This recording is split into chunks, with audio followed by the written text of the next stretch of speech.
ఇది అమెరికాలోని wall street కాదు. బాంబేలోని దలాల్ స్ట్రీట్. ఇది చాలా పెద్ద సుత్తి బజార్. ఇక్కడ ఒక బేరు కింద పడేసినా, బుల్లు పైకి లేపినా, దెబ్బ తగిలినప్పుడు ఎప్పుడైనా కింద పడి తీరాల్సిందే.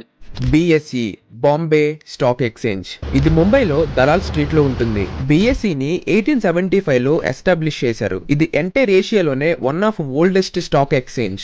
అసలు ఈ స్టాక్ ఎక్స్చేంజ్ ఏంటి, దీని వల్ల యూజ్ ఏంటని మీకు డౌట్ రావచ్చు. Let me explain. అనుకుందాం మీరు ఒక 1 kg టమాటో బై చేయాలి. సో దానికోసం రైతు బజార్ కి ఆర్ ఏదైనా ఒక వెజిటబుల్ షాప్ కి వెళ్తారు.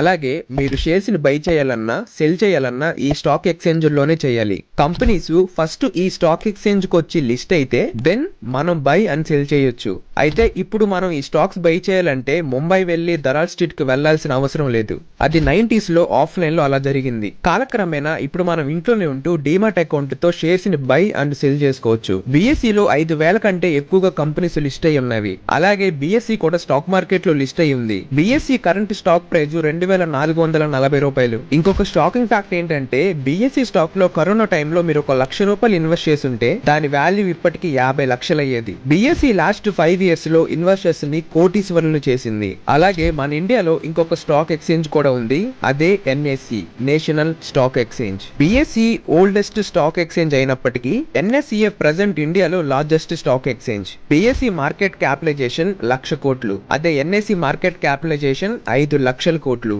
ఎన్ఎస్ఈ బిఎస్ఈ కంటే 5 రెట్లు పెద్దది. ఫర్దర్ గా ఈ స్టాక్ మార్కెట్ సిరీస్ ని కంటిన్యూ చేయాలంటే మన అకౌంట్ ని ఫాలో చేసి కామెంట్ సెక్షన్ లో నెక్స్ట్ అని కామెంట్ చేయండి. వచ్చే వీడియోస్ లో మాట్లాడుకుందాం.